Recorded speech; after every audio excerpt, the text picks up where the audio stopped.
Salut, bienvenue dans Jeu de puissance. On va parler des Maple Leafs de Toronto.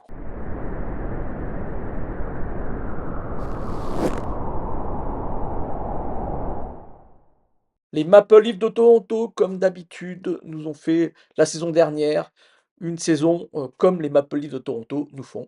Ça veut dire qu'ils ont totalement les armes pour réussir à se qualifier pendant la saison régulière. Toujours une équipe à au moins 100 points avec des très très bons défenseurs. L'année dernière, ils avaient mis un peu plus de punch, un peu plus de joueurs, de joueurs de combat.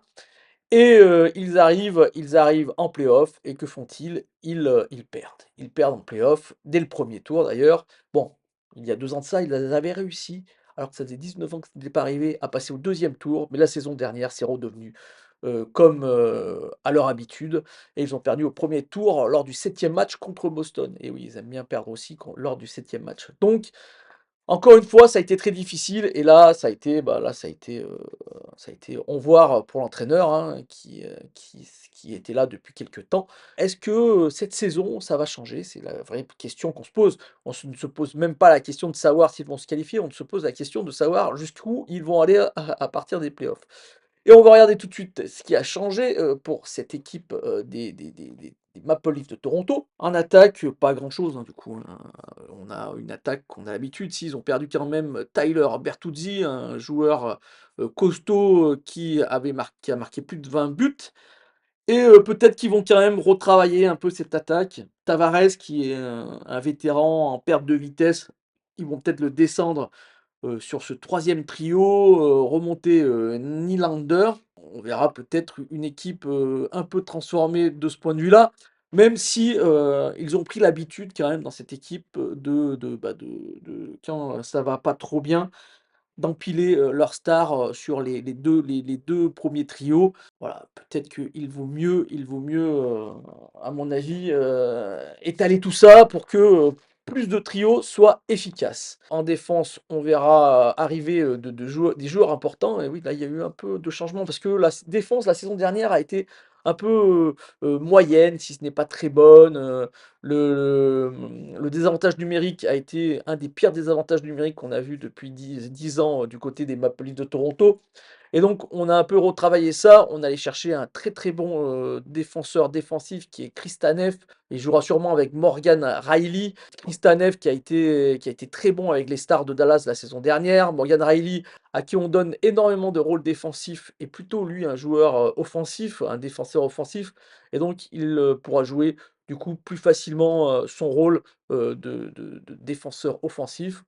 Ensuite, on allait chercher Oliver Ekman-Larsson, qui lui aussi est un défenseur plutôt défensif, même si il peut donner une possibilité en plus d'un point de vue de l'avantage numérique.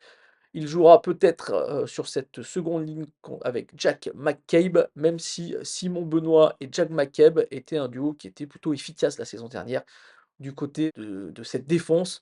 Donc ça sera vraiment le choix, de l'entraîneur. On va parler des gardiens. Les gardiens, c'est aussi là une grosse, grosse question.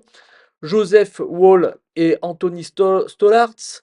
Joseph Woll qui a très, très bien joué, lorsqu'il a joué, lorsqu'il n'était pas blessé. Les quelques matchs qu'il a joué, une vingtaine, il a été très, très bon. Anthony Stolarz a été un très, très bon gardien numéro 2 du côté des Panthers de la Floride. Voilà, on a pris 2 gardiens qui n'ont pas énormément, joué les dernières saisons, pour les mettre, là. L'entraîneur a dit que ça sera sûrement, un échange de bons procédés comme, les deux gardiens n'ont pas beaucoup joué et que ça sera plutôt un gardien 1A et un gardien 1B plutôt qu'un gardien 1 et un gardien 2. Donc on aura, ces 2 gardiens qui vont, se partager, les matchs. Voilà, une quarantaine de matchs pour chaque gardien à mon avis, sauf s'il y a vraiment un gardien qui explose et là on est vraiment sur une question de savoir si ces gardiens sont capables et pour le jeune Joseph Woll de ne pas se blesser et de faire une saison entière comme gardien, numéro 1 ou numéro 1A ou 1B de cette équipe des Maple Leafs de Toronto et si Joseph Woll n'arrive pas à le faire, est-ce qu'Anthony Stollard peut prendre la suite et être aussi efficace qu'il avait été avec les Panthers de la Floride la saison dernière, hein, on peut s'en souvenir. Il y a eu un changement important, autre que les joueurs du côté, des Maple Leafs de Toronto. C'est comme je vous l'ai dit en début de vidéo, l'entraîneur a été limogé et c'est un nouvel entraîneur qui arrive, Greg Berube. Greg Berube, on s'en souvient, c'est cet entraîneur qui avait pris, les Blues de Saint-Louis, en dernière place, début janvier, en 2019 et qui va gagner la coupe Stanley, en 2019. Est-ce que Greg Berube, est là pour améliorer cette équipe? Moi j'ai quelques doutes, hein. Greg Berube n'a pas, à part, cette saison assez incroyable, Greg Berube n'a pas montré des choses exceptionnelles.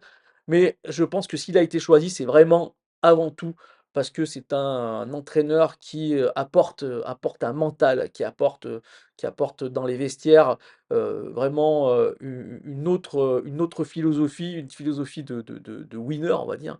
Et c'est ce que a besoin cette équipe, des Maple Leafs de Toronto lorsqu'on arrive en avril, en playoff, où là, on a vraiment l'habitude de perdre les joueurs, sur ce premier tour comme si il y avait une rupture mentale.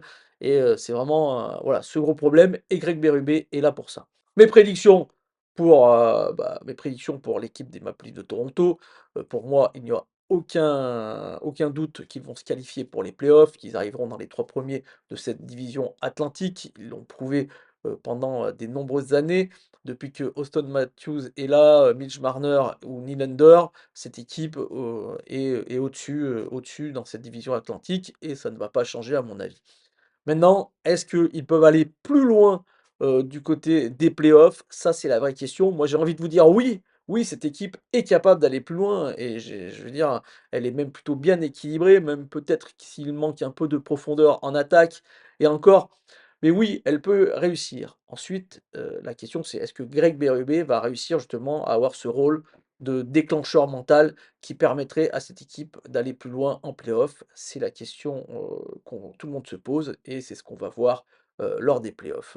J'avoue que je n'ai pas de réponse vraiment à cette question, tellement, cette équipe a pu être décevante, alors que la direction avait fait pourtant des changements qui auraient permis, d'être moins décevante.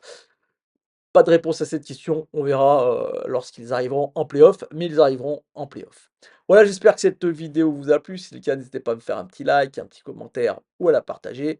Et moi, je vous dis à demain, on parlera, d'une nouvelle équipe, pas vraiment d'une nouvelle équipe, une équipe, qui a déménagé, on va dire, de l'Utah Hockey Club. Allez, à demain, ciao.